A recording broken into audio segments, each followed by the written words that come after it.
Minesh-shaytanir-rajim. Bismillahir-rahmanir-rahim. Alhamdulillahi Rabbil Alamin. Wassalatu wassalamu ala ashrafil anbiya'i wal mursalin wa khatimun nabiyyin.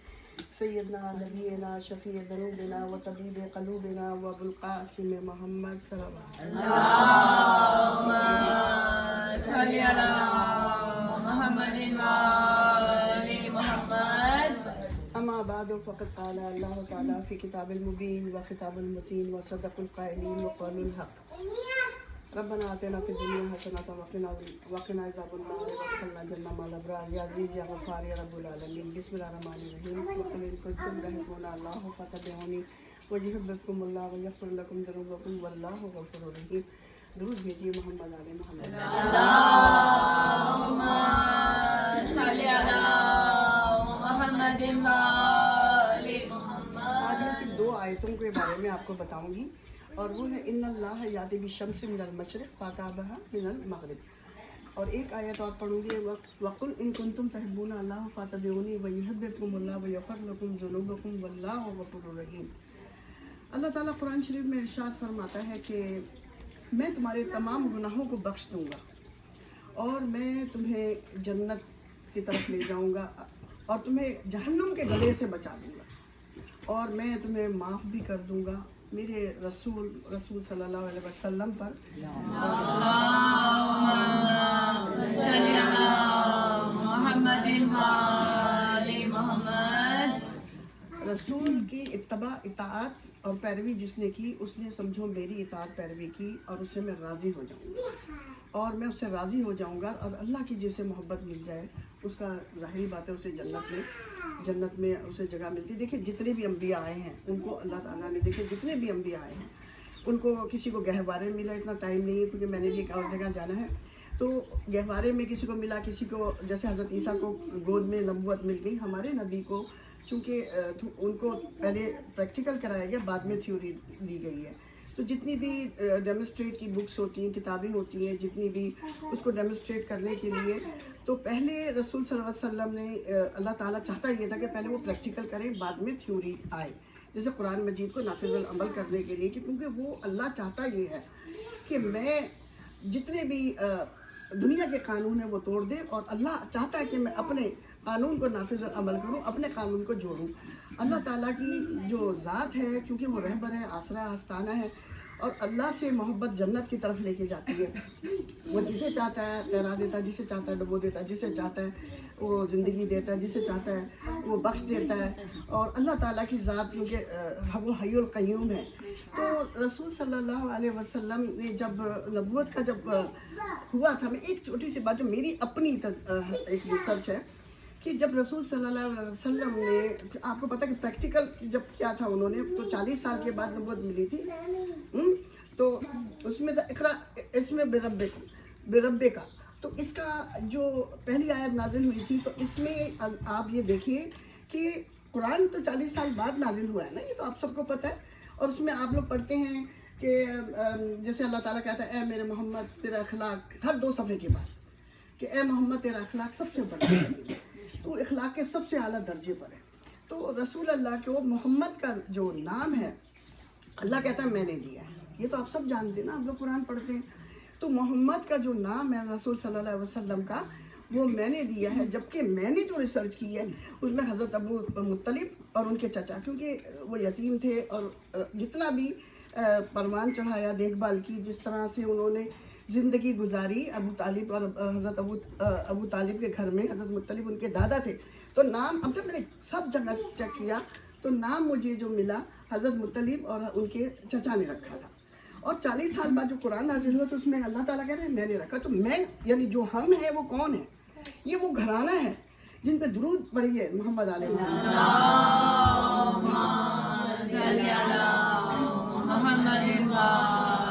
محمد. کیونکہ دیکھیں نا ہر ایک کا جیسے اب ہمارے بھی دادا پردادا سکر دادا ہیں اور ہمارے جتنے بھی آباء اجداد ہیں ہم بھی دعا کرتے ہیں کہ اللہ تعالیٰ ان کو جوار رحمت میں جگہ دے, ان کی مغفرت کرے اور ان کو اعلیٰ مقام دے دے.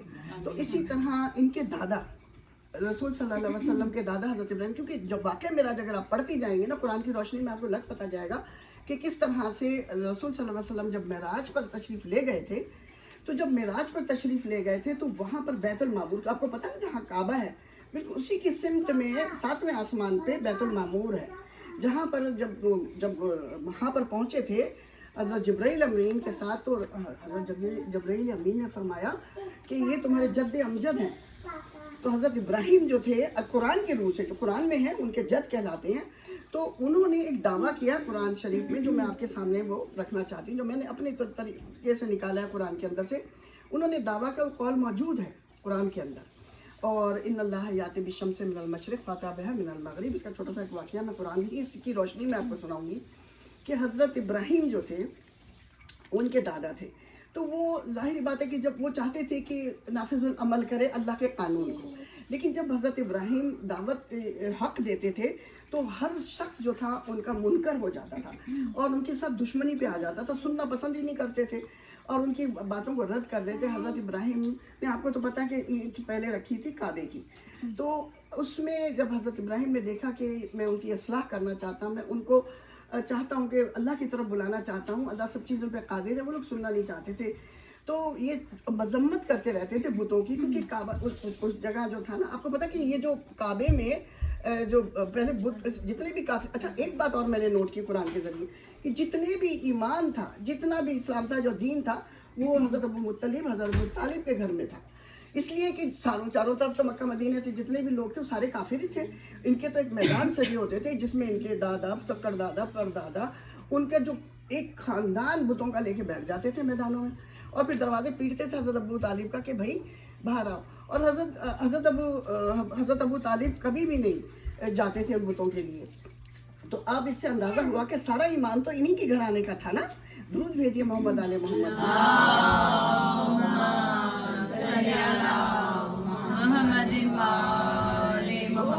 حضرت ابراہیم نے جب دیکھا کہ لوگ سننے کو تیار نہیں، تو وہ ایک دن خاموشی سے، لوگ وہاں کے میلے لگا کرتے تھے، جب میلے لگتے تھے تو لوگ وہاں کے پوری بستی والے اکٹھے ہو کے جایا کرتے، تو حضرت ابراہیم نے، یہ قرآن کے اندر واقعہ ہے، تو حضرت ابراہیم نے جانے سے انکار کر دیا کہ میں نہیں جاؤں گا۔ جب جانے سے انکار کیا اور سارے بستی والے سارے چلے گئے، پیچھے حضرت ابراہیم نے کیا کرے کلہاڑا لیا اور وہاں جا کر دیکھا کہ بتوں کے بت ہیں، ہزاروں بت کھڑے ہیں اور ان کے آگے کھانا رکھا ہوا ہے، کہ وہ جیسے ان کے لیے سوغات کی طرح سے پھل فروٹ اور کھانا رکھا ہوا ہے۔ تو حضرت ابراہیم نے ان کی طرف دیکھا اور فرمایا کہ جب تم اپنی حفاظت نہیں کر سکتے، تم اٹھا کے کھانا نہیں کھا سکتے، تم ان لوگوں کو کیوں تم اس قابل ہی نہیں ہو کہ تمہیں یہاں پر رکھا جائے عبادت گاہوں میں۔ تو وہاں عبادت گاہوں میں سجے ہوئے تھے، تو انہوں نے کلہاڑا لیا، کلہاڑے کا لفظ ہے قرآن میں، کلہاڑا لیا، سارے بت توڑ دیے، ایک سب سے بڑا جو دیو قامت بت تھا اس کو چھوڑ دیا۔ وہ اس لیے اچھا، اب جب وہ لوگ میلے سے واپس آئے کچھ دنوں بعد، تو انہوں نے آ کے جو دیکھا تو غضبناک ہو کر چاروں طرف بھاگے دوڑے پھر رہے تھے کہ بھائی ہمارے تو بتوں کو کون اس طرح برباد کر سکتا ہے۔ ایک بات میں نے اور بھی نوٹ کری ہے قرآن کے ذریعے کہ جتنے بھی کافر اور مشرک اور بت پرست تھے، سورج کی پرستش کرتے تھے یا ستاروں کی پرستش کرتے تھے، وہ پتہ ہے وہ جب بھی کبھی کوئی رشد و ہدایت کے لیے انبیاء آتے تھے تو یہی کہتے تھے ہمارے باپ دادا یہی کرتے تھے، ہم تو اس سے نہیں ہٹنے والے، یعنی آپ ہمارے باپ دادا کو بھی برا کہہ رہے ہیں، ہمارے باپ دادا کو بھی برا کہہ رہے ہیں۔ اس طرح ہمارے انبیاء کو قتل کر دیا جاتا تھا۔ تو جب وہ غضبناک ہو کر چاروں طرف دوڑے بھاگے پھر رہے تھے، تو اس طرح سے جب انہوں نے دیکھا کہ انہوں نے کہا ایک نوجوان ہے ابراہیم جو اکثر ہمارے بتوں کی مذمت کرتا ہے، اب اسے جا کے ہم پکڑتے ہیں اور ہم بتاتے ہیں۔ تو اس کو پکڑ کے لے گئے اور اس کو کہا کہ تم نے توڑا، تو انہوں نے حضرت ابراہیم نے فرمایا کہ ادھر ہی گھسیٹ کر مطلب لے جاتے ہیں۔ آپ کو پتہ ہے نا کس طرح کے کافر لوگ ہوتے ہیں، ان کے دلوں میں رحم تو ہوتا نہیں ہے۔ تو جب وہ بتوں کے پاس لے گئے تو حضرت ابراہیم نے دیکھا تو کہنے لگے کہ ہاں ان سے پوچھ لو جو بڑا بت ہے نا، کیونکہ اس کے کندھے پہ کلہاڑی اٹکا دی تھی حضرت ابراہیم نے، کہا اس سے پوچھو کیونکہ اسی نے توڑا ہوگا۔ تو انہوں نے کہا یہ تو ہم نے بنایا ہے، کیسے ہم تو نہیں، اس کو ہم یہ توڑ ہی نہیں سکتا کسی کو، کیونکہ ہم نے اسے خود بنایا۔ تو پھر فرمایا جب یہ خود اپنی حفاظت نہیں کر سکتے بت، تو پھر تم جو ہے تم کس طرح سے اس سے تم مانگتے ہو، کس طرح سے تم اس سے پرستش ان کو معبود بنا کر، نہیں جی ہمارے معبودوں کو تم نے توڑا ہے۔ اور اس زمانے میں جو نمرود تھا وہاں کا بادشاہ وقت تھا، اور اس وقت نے کہا تھا کہ میں خدا ہوں، انا ربکم، تو اس نے خدائی کا دعویٰ کیا ہوا تھا۔ اچھا وہاں پر اس کو طلب کیا گیا حضرت ابراہیم کو، تو حضرت ابراہیم جب وہاں پہنچے حضرت ابراہیم وہاں پہنچے کیونکہ یہ رسول کے دادا تھے. تو جب وہاں پہنچے تو انہوں نے یہ آیت جو یہ قول ہے اور یہ جو دعویٰ ہے نا ان اللہ یاتی بالشمس من المشرق فاتی بہا من المغرب کہ اے نمرود خدا تو وہ ہے جو مشرق سے سورج کو نکالتا ہے اور یہ جو تو اگر خدائی کا دعویٰ کرتا ہے تو مغرب سے پلٹانا سورج کو پلٹانا. اب یہ سن کر تو وہ غضبناک ہو گیا. انہوں نے وہ آگ بہکائی تھی جس کو جگہ چنی گئی تھی وہ میں تھوڑی دیر بعد بتاتی ہوں. اصل یہ ہوا کہ جب یہ دعویٰ کیا تھا تو جب یہ دعویٰ کیا تھا تو یہ لوگوں نے غضبناک ہو کر اور ایکا کر کے ایک ایسی جگہ چنی تھی جو پتھریلی تھی تاکہ اگر اور آگ دنیا میں ایسی کبھی نہ جلائی گئی ہے نہ جلے گی. 2 سال تک لکڑیاں قرآن کے حساب سے 2 سال تک لکڑیاں جمع کی گئیں جن میں عورتیں تھے بچے تھے بوڑھے تھے مرد تھے جوان سب تھے. سب نے لکڑیاں جمع کری اور میدان میں جمع کری اسے آگ لگائی منجنیق میں رکھ کر حضرت ابراہیم کو اس میں پھینکا گیا. تو انہوں نے حسب اللہ و نعم الوکیل اللہ ہی میرے لیے کافی ہے کوئی میری مدد کرے گا اور واقعی میں ایسا ہوا. تو اللہ تعالیٰ لوگوں نے دیکھا کہ وہ ماشاءاللہ اپنے گل گلزار بن گئی تھی جو ان کی آگ تھی ماشاءاللہ. تو یہ بھی دیکھ کر ایمان نہیں لاتے تھے کیونکہ ان کے باپ دادا جو تھے نا ان کے لیے اہم تھے رسول اور ہدایت والے انبیاء کو قتل کر دیتے تھے. تو ایک میں واقعہ اور سناؤں گی کہ درود بھیجیے محمد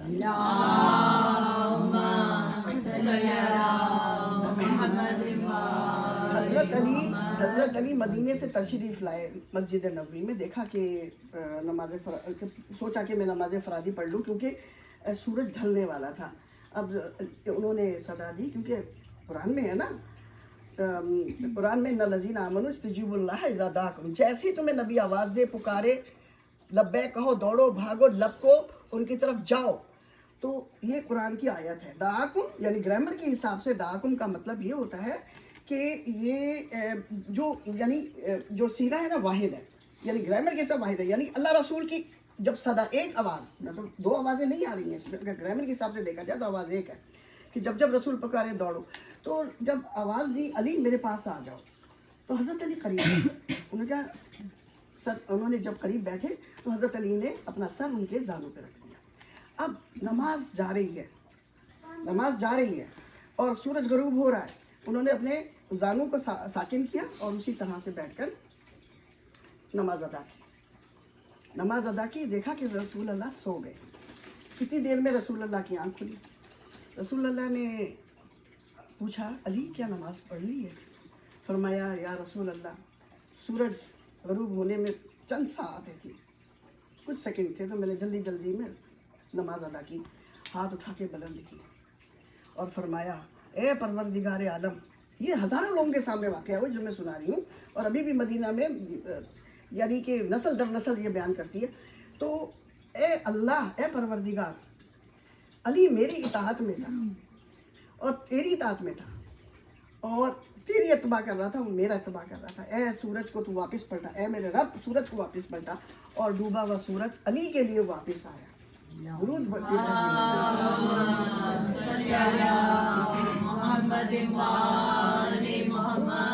وہ گھرانہ ہے جس میں کہ شان قدر و منزلت بلند مقام ان کا ذکر اللہ نے بلند کیا ہے. کیونکہ رسول اللہ نے فرمایا کہ اگر میں نبوت والے دن کہ اگر میں بیان کروں کہ اس پہاڑ کے پیچھے کیونکہ بلند مقام پر کھڑے ہو کے اللہ نے نبوت کر رہے تھے نا کہ اگر اس مقام کے پیچھے سے خونخوار درندے آن کے آن میں تمہیں پچھاڑ کھائیں گے آ کر تو کیا یقین کرو گے؟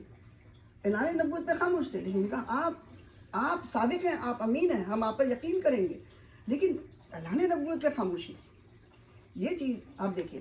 تو اللہ تعالیٰ قرآن شریف میں جو ہم تو یہ دعا کر رہے ہیں جو ابھی انہوں نے نام دیے ہیں کہ ہم اپنے مرحومین کے لیے اور اپنے دادا پردادا سے جتنے بھی ہمارے گزر گئے ہیں جو گزر چکے ہیں ہمیں ان کے لیے دعائیں مغفرت کرنی چاہیے تاکہ اللہ وہ بھی خوش ہوتے ہیں جب آپ ان کا سورہ الحمد پڑھتے ہیں یا ان کے لیے دعائیں کرتے ہیں.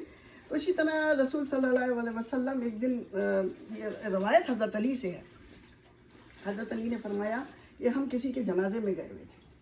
ہم جب جنازے میں گئے ہوئے تو ہم نے دیکھا اس میں کچھ تھوڑا سا تاخر تھی یعنی تھوڑی سی ایسا وقت تھا کہ اس کو دفن کفن میں تھوڑی دیر ہو رہی تھی. تو حضرت علی رسول اللہ نے اتنے میں چھوٹا سا خطبہ دیا کوئی آیت پڑھی اس کے بعد خطبہ دیا اور فرمایا کہ اللہ تعالیٰ نے تقدیر میں لکھ دیا کون جنتی ہے کون